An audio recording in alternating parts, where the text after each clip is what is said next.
Hey everyone, it's Andy Kushner, host of the Wedding Biz, and today's episode is a very special one. I'm starting to hold various roundtables, and this is the first one. It was held on the last day of Engage at Nizuc just recently with Rishi Patel, Carrie Goldberg, and Christina Matteucci. Rishi is the CEO of HMR Designs, who's been on the Wedding Biz before. Carrie is the travel and weddings director at Harpers Bizzaar. She's also been on the show. And Christina is the executive director of David Beahm Destination. And both Christina and David have been on the show before. And so during this roundtable, each one of us brings up a key takeaway that we got during the conference, and then we all discuss them.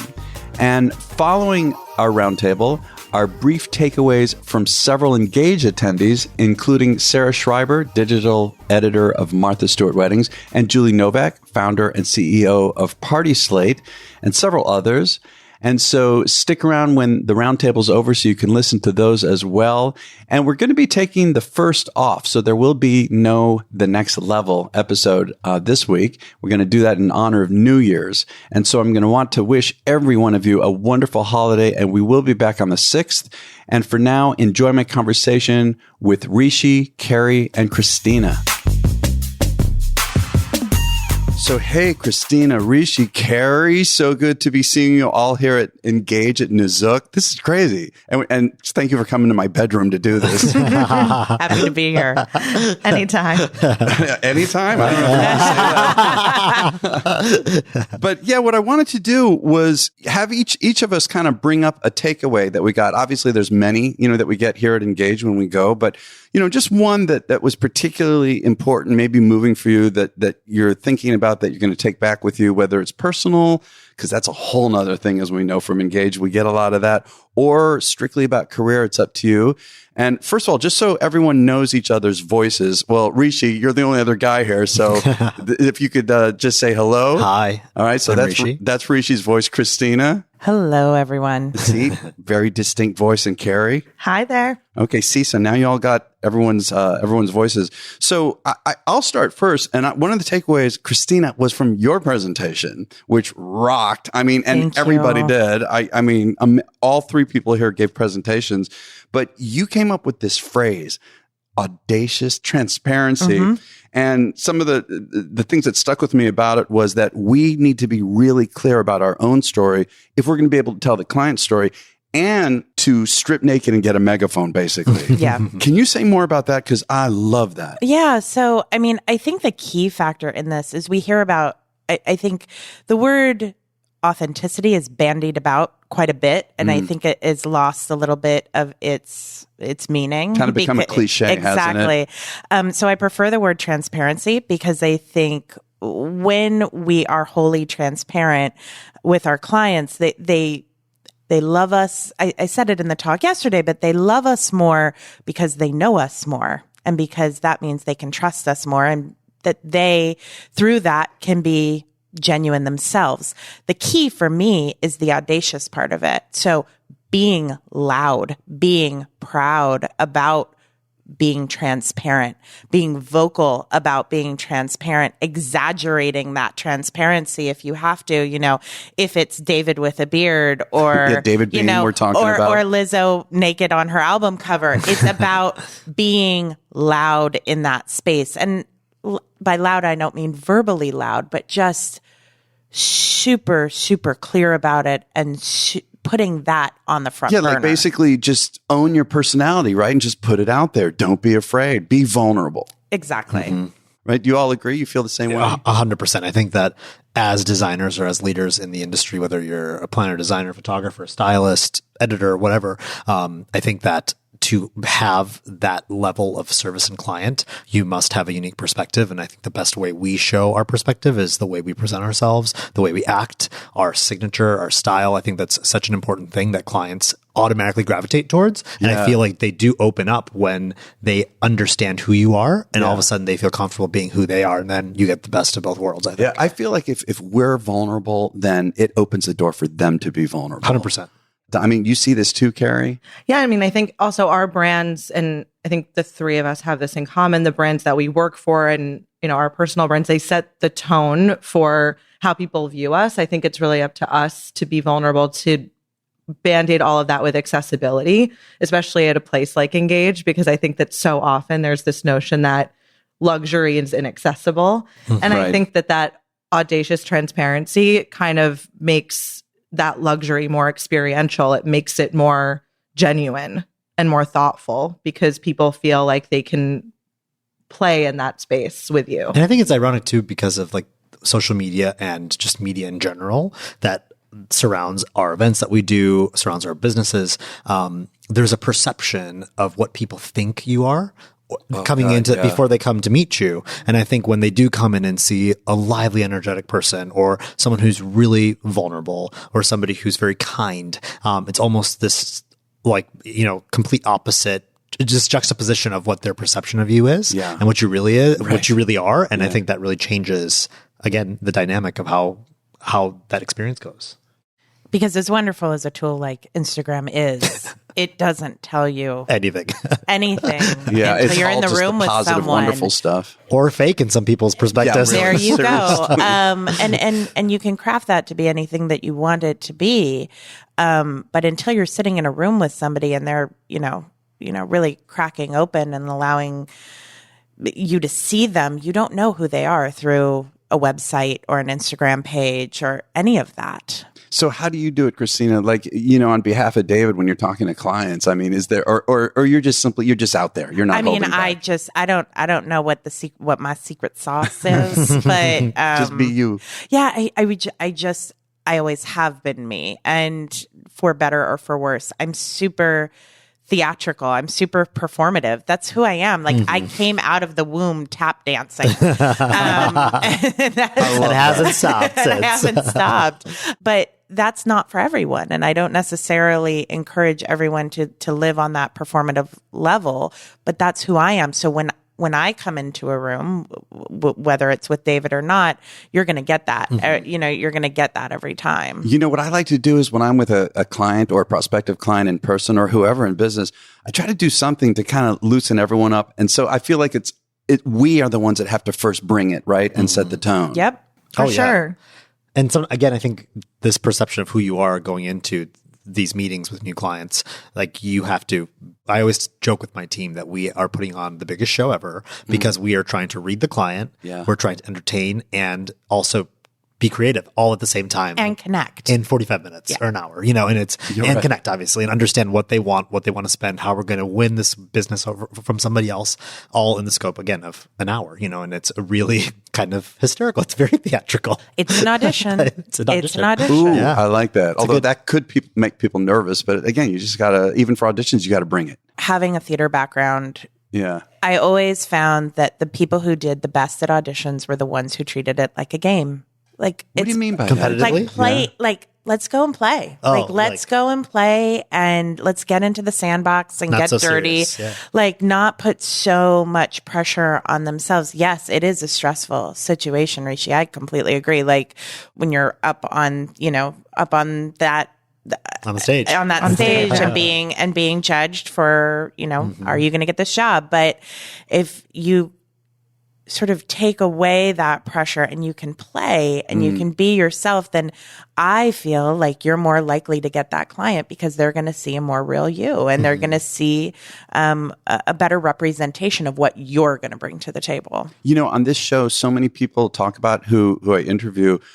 Also, there's the power of saying no, all of that too, but putting yourself out there, if the client doesn't like it or connect or you don't connect with them, fine, right? You want to get the right client. You don't want that client. Yeah, you don't want exactly. that client. That was, I think, Marcy opened this Engage with that.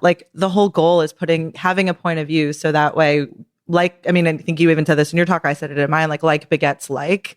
If you put the work out there that you want to get back, you by default are going to end up with your client or your photo shoot opportunity. I like that a lot. Or, whatever moment it is you're looking for. I mean, not everybody in this industry is a planner or a photographer, but myself included. But I think that landing the client that isn't for you just over and over again, just because you want to win every audition or win every game, that just sounds like creative torture to me. It's a litmus test. It's a litmus test for being yourself, is a litmus test for getting the right client. And more often than not, you find the ones that you don't get you find out at the end why you weren't meant to have them. And you're like, oh yeah, it's a relief. So glad I didn't get that client. It's funny that you say that. I would say maybe 4 or 5 years ago, I had this epiphany, and up till then, I would see these events that happened in my marketplace or, that were amazing and great. And we never got the chance to bid on them, and not even bid, let alone lose it. Right. So I was always I get down about it. Like, how did we not even get the chance to do this? How did we miss this? And then I had this epiphany being, the things that land in your lap are meant to be, and the ones that don't aren't. And it was a really life-changing kind of moment now. And I'm happy with the clients and the business we do get, because those are people who want to work with us versus trying to fight for someone who doesn't even know who you are. And maybe that's okay. And maybe that's our bad for not marketing properly. But I think it was a big point of epiphany of like, hey, you get what you deserve and what you need. That's a great point. And earlier, Carrie, you said something about also showing it in the brand, and anyone who feels like it, that seems more complicated. Like, how do you really fully bring yourself to your brand, whether it's expressed through the platform of your website, social media, a podcast interview? Like, that's taking it to a whole nother level, right? Is your brand being out there? 100. I mean, I'm in a unique situation in that I represent a brand that's not my own, that I'm not the face of. But I think that it's important to me when whether it's speaking at a conference or I'm interviewing someone for a story or I'm trying to get a real wedding, that I disarm is kind of the wrong word, but I want to disarm the person that I'm talking to and make them realize that I'm a person. I think that, brands, while they're important to kind of set the tone for the kind of work that we're looking for and for the kinds of things we want to be doing, I also think that human connection is important. And for me at this conference, that's always been my goal is people will come up to me and say like, oh my God, I had no idea you were so direct, or I had no idea you were so straightforward, or I didn't realize that you would be like out and socializing. And it just gives you an understanding of what people expected from your brand. Yeah. And totally. And my goal is that those two things will meet in the middle. Like, is Bizzaar a totally accessible brand? No. So that's the yang that I have to add to the equation in order to make us a more holistic brand in this space. Yeah, I love that. Christina, what were one of the takeaways that you got from this experience? So a surprising takeaway and a really, really pleasant one was that I sat in on Bruce Russell and Tara Fay's breakout this morning, and they were talking about their TV show. And these are the planners from London, right? She's from Ireland, he's from London. Correct. They have a TV show together. Correct. Yeah. And what I took away from them, I think TV is a scary space. At least it is for me, because, a producer can make you appear. Oh, and the editing, all of that. The editing, yeah. however they best see fit. And oftentimes that is by going for the drama. And I take our work as an art form. I've said it in the past. What we do is art, and I take it very seriously. And part of my job, at least with David, is to make sure there is no drama, to make sure things go very smoothly and beautifully. So TV is a scary space for me because personally, like I just am like, oh, that's kind of frightening, and I'm unsure of it. It's very tenuous. And what was a beautiful thing about their breakout was how they talked about their partnership behind the scenes to make sure they were taking care of each other. So the TV show sort of bandies them against each other. They're competing. Concept of the show is that each one has a location, and it's my big day, home or away. Is the couple going to do the wedding in Ireland with Tara, or are they going to pick a location they each give a presentation out of the country with Bruce? Yeah. So in the show, they bandy them against each other. They want them pitted against each other, and that's where the drama comes in. But behind the scenes, Tara and Bruce are always talking about how to protect each other. And I think that in this industry, we can sort of expand on that and take care of each other more, whether it be me calling Rishi or like even when you called us, a couple weeks ago, we're like, do you have that product? Can I rent it from you? Yep. And me stepping up and being like, yep, you got it. And that stuff was out that day on its way to you. Taking care of each other behind the scenes is something that I think 100% we can always build on and we can always bring to the forefront. And I think that's the beauty of Engage, to be honest, too. Yeah. I think like from day one, almost, the alliances and friendships I've created, I get asked, like, Todd Fiskus will come and say, how did you do that in the ceiling? Or I'll have a conversation with David and we collaborate and say, how about using this product? Did you see this? I'll send you the source. And, I think there's this information sharing where it's not competitive. It's appreciation and respect for each other as artists to help each other streamline. So you're not sitting there spinning your wheels when someone else has already figured it out. Yeah. You want to say something, Carrie? Yeah, it was actually something I brought up in my talk, even though for me it was more of an observation, because in the media part of this space, there's a lot less competition just because there are a lot less of us, obviously, than there are planners or photographers. But I think that the idea of Engage in general, like every industry has conferences. Like there are conferences in, dental conferences, medical conferences, legal conferences. I guarantee you that they don't like hang out and support each other in the way that this industry does. And I simply did it to make a note that the icons of our industry often say, if you had asked us if we would be trading trade secrets and traveling together 20 years ago, we would have told you we were crazy. And I'm just like, yield those lessons and support each other now. And when you are part of this community, it's kind of your job to protect it. And in doing that, it's to kind of like, to your point, like strip yourself down and be authentic and be there. There's enough business for everyone. And if you can help someone who is being hired for their point of view, which may not be yours, there's no room in there for, I didn't get that job. Oh my God. Like I'm going to sit here and like feel like an imposter. It's like, no, yes, I will lend you those plates. And I can't wait to see the photos.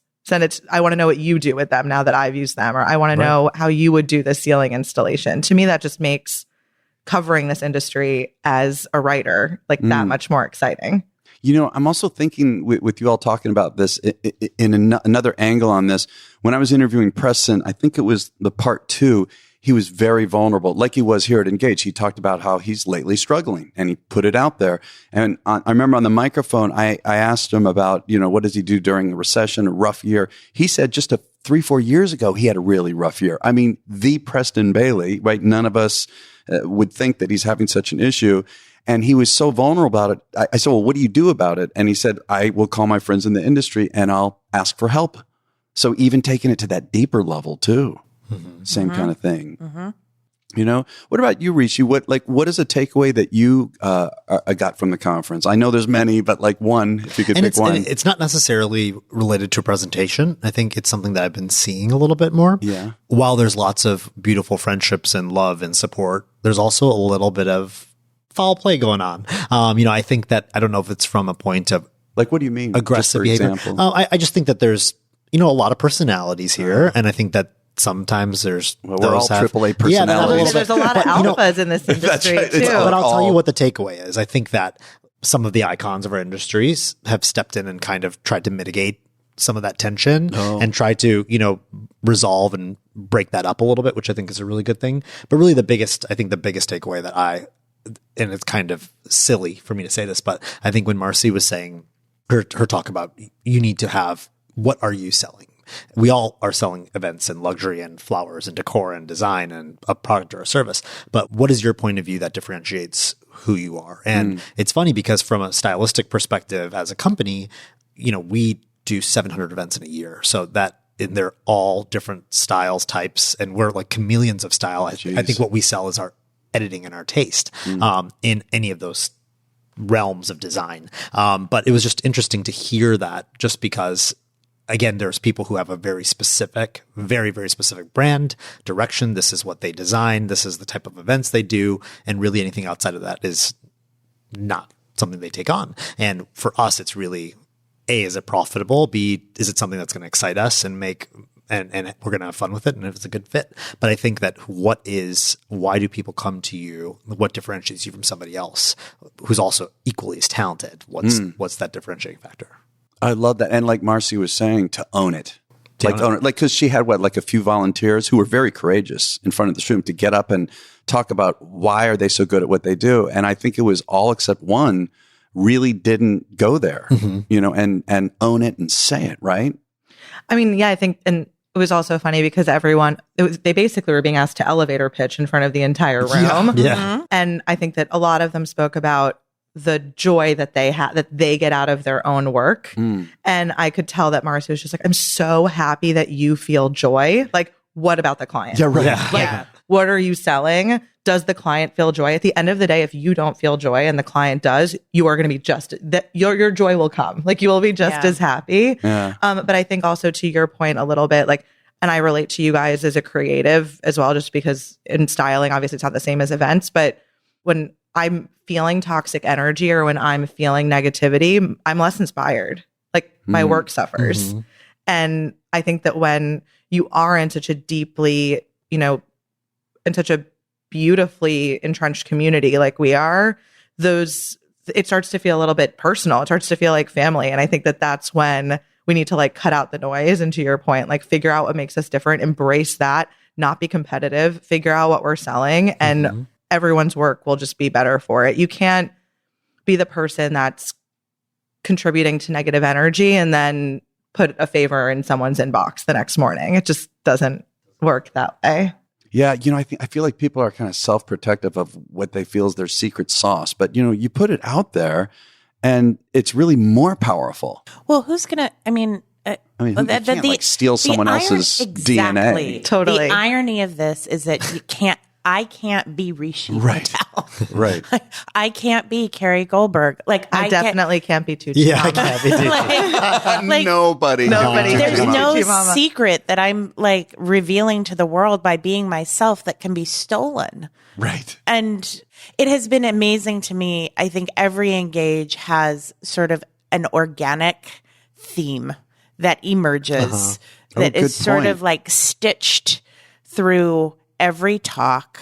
It's like we've all had some meeting in an other universe where we all wrote our talks, and the one that it has been this year has been, really having a point of view, authenticity, being yourself, transparency. And I think it has been a really eye-opening Engage for a lot of people. And also redefining the word luxury as those things and not, fill in the blank. Label. Fine art, bespoke, couture, curated, experiential. Like Marcy and Todd both went on, which I loved because it like speaks to the topics I love talking about as well, about how we slap a label on something and pretend that that's real. It's like just because you feel it's fancy doesn't make it really fancy or really expensive or really luxurious. And I think that concept of redefining luxury as a more, I hate the word authentic, but as a more authentic emotion than an aesthetic is something that's been another through line of this particular Engage, I think. And I think it's also interesting to think about where luxury was like 15 years ago, 20 years ago, luxury was, getting a really beautiful orange box wrapped in, tied with a brown bow, and ribbon from Hermes. That was luxury. Now you can find that at the airport, and guess what? It's not luxury anymore. Right. It's not an actual thing because luxurious products are very attainable anywhere, and you see it, and it's quick. It's not as outside of the price tag. Anyone can really get it if you can afford it. However, I think the service of luxury is what the defining factor is today. And also, I think in the age of, in our current age of immediacy and everything available on our cell phones and, instant gratification, and speaking to what we all do, craftsmanship is luxury now. Things that take time. Handmade. Things that are handmade. Things that an artist put their time and love and efforts into is luxury. But you're right. It's a fluid word, and its definition changes daily. And I think that's why I spoke about this a little bit yesterday in my presentation of transparency in what you do. So, I was saying that how the words planning, the words design, the word production are thrown around so much. And companies like us who don't do planning, but do production and design on a very big scale, it's kind of offensive when you see somebody like planning and production. Like, do you really know what that means? Right. And I think that's it's terms like that need transparency and definition. And I think as an industry, we need to collectively understand and come to hopefully at some point, an agreement is what's planning, what's design, how do we define it so then we can help clients understand and the rest of the industry understand what that really means. No, I also think another theme, like to both of your points, is that we used to preach, or I used to hear people preach a fake it till you make it kind of attitude, which that's Instagram now. Like that sort of takes the place of fake it till you make it. I think filter. Another theme, totally. I think another theme of this conference was just, you only know what you know. So like own it, be proud of it, educate yourself, take the time to hustle and learn through experience. And only then can you sell that. And I mean, I say this in my talk just because it's the most obvious example to me of a moment when something overpromised and really underdelivered. I'm like, don't pitch me a Fire Festival. Like, don't pitch me something that looks so amazing and the campaign of it is so amazing. And underneath, it's a cheese sandwich in a styrofoam box.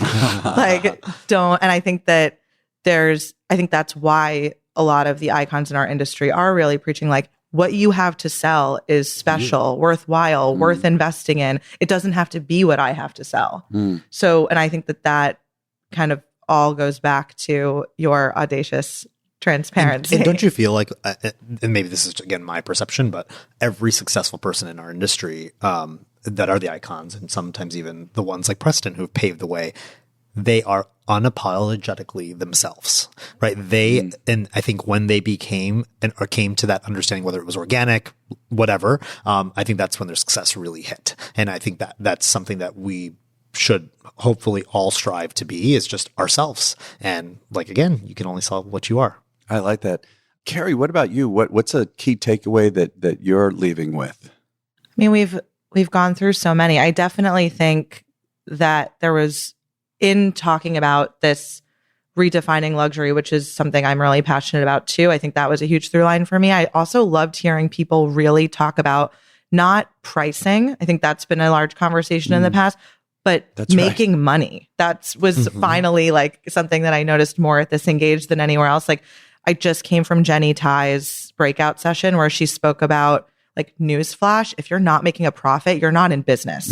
So if you've been losing money, like, this is a fun hobby for you. Like, it's not a business. I loved that Todd basically gave people quick tools of how to bucket pricing in their minds immediately. So that way you were never in a meeting with a client where you leave with homework to potentially not even get the job. And Todd's talk, while so disconnected from what I do, because I'm obviously not pricing events, I'm going to budget shoots like that moving forward. Oh, wow. Like, I'm going to sit down and be like, okay, like my backdrop, if I want to rent one, if I go on the cheap end, I could probably get a paper one for about $200 a day. But if I want to make a custom one, it's probably going to be a few $1,000s and a lot of time. I have to hit somewhere in the middle. If I rent it from Schmidley, which is one of my favorite backdrop rental places for all of you people that want to do photo booths, it's going to be probably like anywhere from $400 to $600 a day. That's what I'm going to put in. It's the happy medium between the two. And if I need to cut back or if I have money left, I'll do it that way. But even just putting those placeholders in, because I'm one of those people that needs to like tick things off of a list, but I want what I put down to be final. So I work on it for too long. Like, that takeaway for me of just being able to casually speak about money was huge. Just because I think we're so used to like being discreet and not discussing it. We only talk about charging more. Yeah. Anyone else have any thoughts about that? I mean, I think, yeah, profitability wise, you shouldn't be doing a job if it's not profitable, and enough profit to make it worthwhile. I think it was also interesting. I think it was Todd who was talking about it. We've also realized what our sweet spot is. Our sweet spot isn't the multi-million-dollar weddings, and it's not small events. It's somewhere right in the middle, and that is our kind of bread and butter, and that is more or less recession proof. While the spend might go down, that still clientele and that mid range is where we thrive and keep our company busy, keep the engine well oiled and running. So I think that there is something to be said about that. But if it's not profitable, you shouldn't be doing it. Yet there's that whole theory, really own your lane. Yeah. Identify that lane. It's narrow and just own it. And also, I think, this is a business. We are running businesses, and you should know what your profits are going to be before the event even happens. I think I was surprised at how many people don't know that until after. And yes, you should do a postmortem and see what the post CA is after, but I think you should absolutely have a pre-CA before even a proposal comes out sometimes. So you know what your profit margins are. Do you know what's kind of related to this? It's just making me think. I interviewed Ray Thompson just brilliant lighting designer out of Los Angeles.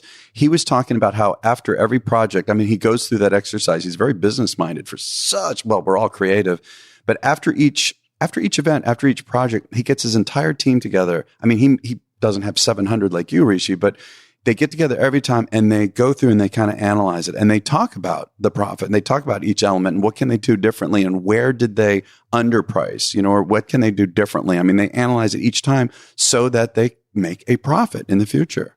I also think that so many people talk about service audits, like Easton Events constantly speaks about their things to do differently email. Brooke Keegan always speaks about the fact that after an event, it doesn't matter how late it is, she and her team sit around when it's like fresh in the mind and it's like, okay, like what will we never do again after today? Or who will we always work with again after today? Just like a quick glass of wine, toast the event and be like, let's discuss how we were great and how we can be better. Like, I think that just always needs to happen. And I think especially when, obviously I'm not the most business-minded person in this room. I'm probably the least business-minded person in this room. But I think that, keeping that in mind for both numbers and service is what's going to keep.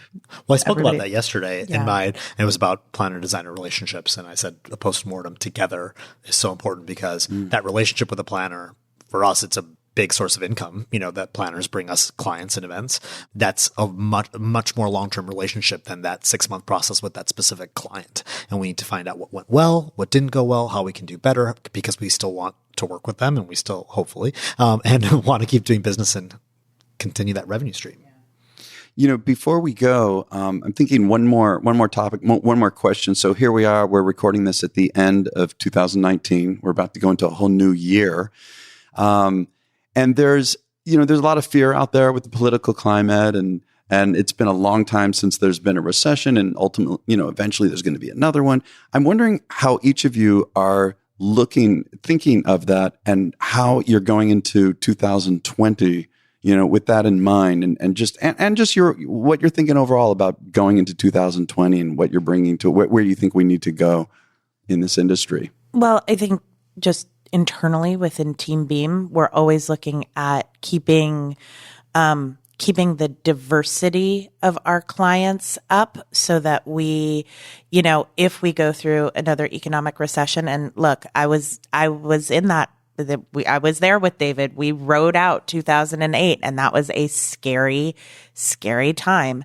Keeping the diversity of clientele so that if corporate does drop off, we're buoyed up with social because people will still get married. Bingo. People will still have bar and bat mitzvahs. People will still have anniversary parties. The spend might go down a little bit. The spend might go down, but it's keeping that diversity of clientele up.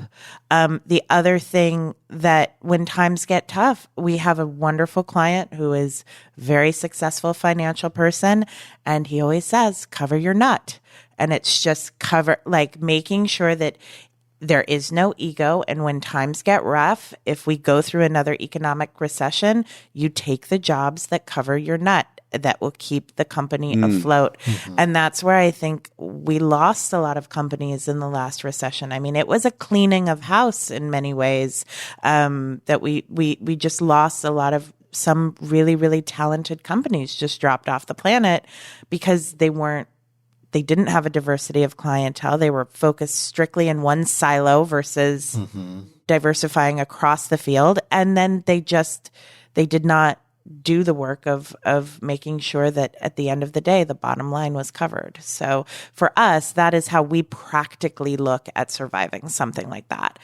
But it is scary and it's looming. And we all look at that and I think we all fear it across the board. Oh, totally. Yeah. And for us, we're a big production team. And we would, and look, I think people have been scared about a recession hitting for the last 4 years. It's not anything that's just coming up now. But I do think that being able to figure out what is like the least, how do you trim your overhead down get get as lean as you can. Yeah. Start getting lean. And be really smart about who you are bringing on, if you're bringing anybody on, and what kind of events you are targeting, just because you don't want to lose something to a smaller shop because it was too small for you. And then all of a sudden you want that business now if we go into a recession.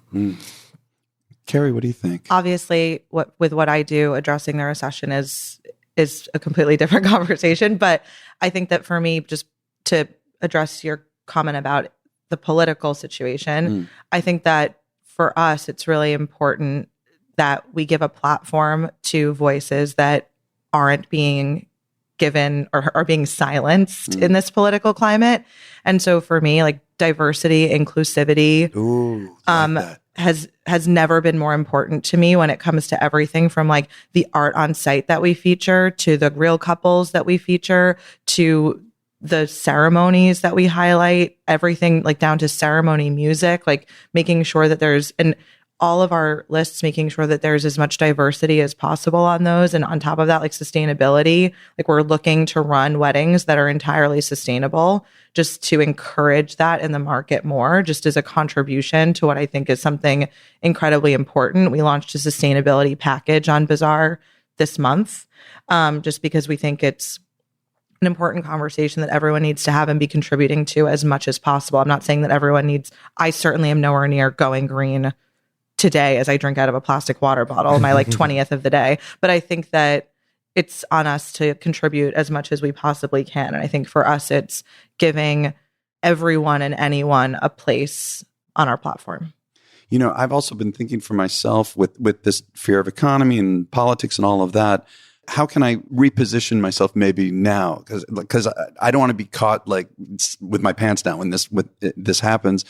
So I have been thinking for a long time about not just creative partnerships, but business partnerships. So I personally just formed a business partnership with my music business.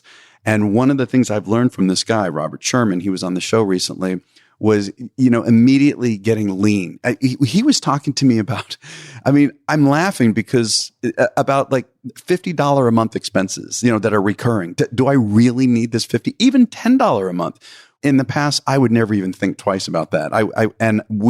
With his help, we've looked at it, shaved off thousands of dollars off monthly expenses from getting lean now instead of waiting until we're forced to get lean, which I think was one of your points, Rishi. Well, did you want to say something? No. I was saying that's exactly. It's kind of the mindset we always operate in. I'm like, at the end of the day, you don't want to let any of your team go or let them down. They have families to support and themselves to support. And we never want to overcommit ourselves when we're in a position like that. So whenever we are expanding and hiring and doing those things, it's a very lean-minded approach. I like that. Yeah, I've talked to people who are just killing. In this economy, there's a lot of people killing it, and there's still some people who are struggling at the same time. But I've talked to some of the people who are just killing it, and several have told me they are still staying lean in spite of it. Mm-hmm. You have that tendency, let me invest in this for the business and invest in this, and I'm going to expand in this way and all of it, and just get lean, stay lean, and look, maybe to end this, how we started, or part of this is reaching out to each other. Right. And really supporting each other. Yep. Right. Reaching out for help, sharing. For sure. That's what the beauty of this industry is. Yeah. Well, thank you all for doing this. This has been a wonderful panel. Yeah. So fun yeah, Christina, afternoon. Rishi, Carrie, all of a sudden now we can go hit the pool finally. Yeah, for Thank sure. you, Andy. Thank you. Thank you, Andy. Hi, my name is Sarah Schreiber. I'm the digital editor at Martha Stewart Weddings. And the biggest takeaway that I've kind of gained from Engage is seeing this incredible community and this really talented industry come together and support each other. And what's been really valuable for me is putting faces to names and really gaining an appreciation for everybody's hard work and their incredible talent. It is a lot of hard work. That's true. And there's a lot of talent in this industry. Mm-hmm. Yeah. For sure. Yeah. Sarah, what is kind of in store for us for next year for Martha Stewart Weddings? Well, I think we're looking for events that are really colorful and unique, and just with details that are top of the line and really curated, bright and beautiful photography as always. And we're really, of course, as always, really invested in inclusivity and diversity and featuring couples that reflect our audience and the women that read and men that read our magazine and come to our site. We want to make sure that they are seen and see themselves. I think that's a cornerstone of what we do at Martha Stewart Weddings. So that's just a commitment that we are so excited to continue. Yeah, thank you. Yeah, thank you. Of course. Hi, I'm Julie Novak with Party Slate. This is my 7th Engage, although it says 8 on my label here. I love Engage because I get so inspired from all the incredible speakers and just the networking and meeting great people, like-minded people. I think one of the highlights for me was seeing Jess Gordon present. She's very authentic, real. She tells it like it is. And I just learned something new from her every time I see her. Was there anything in particular you learned this one from her? I just think embracing that perfection is not necessarily what people crave. I think they crave, I know this is oversaid, but being authentic, being true to who you are. I think people are attracted to people that have an opinion, have a sense of self, that aren't yes people. And she's definitely not a yes person. Obviously, she wants to make her clients happy. But I think the way she runs her business is kind of a piece of her and her personality and her vision comes through in every event. I love that. Thanks, Julie. Thank you. My name is Maggie Francisco. I am with Maggie Francisco Events, destination wedding planner out of Columbus, Ohio. One of the biggest takeaways I have had so far, being fairly new in my business, 6 years in the luxury events business really isn't that long. And I'm here seeing people who've been doing this for 20, 30 years and just getting extraordinary insight on the experiences they had in life that got them to where they are now. So in our creative profession, it can be very easy to look at someone else's work and judge your own very harshly. That's a good point. Yeah. But when you understand the story of how your role models got to be where they are and do what they do and create what they create, it gives you this insight and this confidence and this understanding that says, I'm on my own journey just like they were on theirs. And they might have made sacrifices behind the scenes that I have no idea about and don't understand. Yeah, all we see is the end result. Yes, we just see like the pretty. Yeah. We see the fabulous. We see that's what we have to put out there. So being able to see the behind the scenes to me is very, very valuable because it allows me to stand in strength in my business. Yeah, thank you. Thank you. I'm Nicole Bragan. I'm with Plan Design Events in Miami. We do planning, design, and production. And I think that what I took away most is that it's okay to be vulnerable. We have huge highs. Life in our industry is very competitive. It's not always fluff, like you said. And being able to open up and see from people that have made it, not because they only made the money, but because they're recognized in the industry by the industry, and see that every single company has flaws, and listening to the speakers and hearing obvious advice that you wouldn't have thought of. And then it just clicks. It's like, wow, it's as simple as changing this one little thing or that, or define yourself different. You do what you do, but how do you express what you do? Maybe if you change the words and how you reach people with those words, it's enough to create a revolution in your business. So I thought that was... Yeah, thank you. Thank you. Hi, this is Amy Monahan. I am the creative director for both tropical occasions and mountain occasions. And this is my 18th Engage. I love it here. It's my tribe, my people coming together and being inspired by what we do in our industry. I think my biggest takeaway from this conference is kind of this general idea that keeps being spoken about by many of the speakers. And it's something that I've always tried to put at the forefront of what I do in my business is just really staying true to ourselves and putting your true personality and who you are into what you do. And I think we're returning to that in this industry. And I think it's really important because we're all talented. We all know what we're doing, but just be true to yourself and you will find your way and you will do great things. And I think that's been kind of said over and over this week. And it's just really made me very happy to hear it. Yeah, very well said. I think sometimes we just need a reminder. Yes, a reminder. Yeah. Refreshed. We're refreshed and ready to take on the world, being ourselves. Hi, I'm Lindsay from NST Pictures. We do wedding videos across the United States. And I think the biggest takeaway for me was that luxury weddings, they don't necessarily mean crystals and velvet and over the top, but more of a level of impeccable service that just makes somebody feel like they're so well taken care of. And that's really what luxury is. Yeah, that's great. Thank you. That's a great point. Thanks. My name is Jules Sharpley, and I am with Bubbles and Bow Ties in Aspen, Colorado. And my biggest takeaway from Engage has just been how amazing it is to meet all of the people that you listen to on podcasts, that you hear about in the industry, and feel like you're on an even playing field with them. Yeah, thank you. That's great. Thanks. Yeah, thanks. Hi, I'm Marcia with Beautiful Creations, and I'm in the Florida market. And one of my takeaway from this weekend was listening to Kiara Underwood, Tulipina event. Kiana, yeah. Kiana. Yeah. And she talked about evolution and, how to evolve. And for me, I find out that coming to Engage to just to find out who I am. Learning more about myself. And from my first Engage in the Bahamas to this one, I've definitely grown a lot and developed courage to reach out to people and even to chat a little bit here with Andy. So that's been amazing. That's wonderful. Thank you, Marcia. Oh, my pleasure. Thanks for having me.